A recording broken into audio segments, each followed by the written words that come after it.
जेनापुर हिंगुला पड़िया सफाई कार्यक्रम अनुष्ठित हो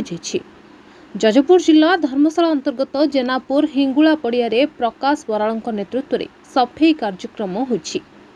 आगामी युवपीढ़ी मानक किछि करबाकू योजना करिसेंती एवं जेनापुर हिंगुला पड़िया परिसर को सफाई करी परिष्कार करिसेंती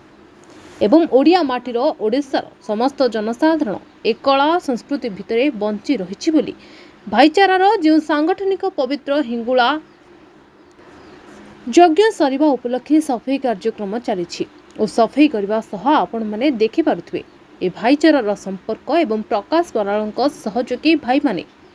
प्रशांत भूया, सूर्यकांत बराल, टिटुन बराल, शिव पात्र, संजय दलई, आलोक पट्टनायक, अशोक साहू, रुना सेठी, सुभाष भूया, अर्किता मल्लिक, बीरेन भूया, कार्तिक चंद्र स्वाई, कैलाश साहू, नवघन साहू, राजीव मल्लिक समेत सरोद दलाई, रशानंद साहू, लोकनाथ मल्लिक, बीरेन भूया योगदान करते और सफल भाव में सफाई कार्यक्रम करा जायतला। धर्मशाला विनोद बिहारी साहू को रिपोर्ट द न्यूज टुडे।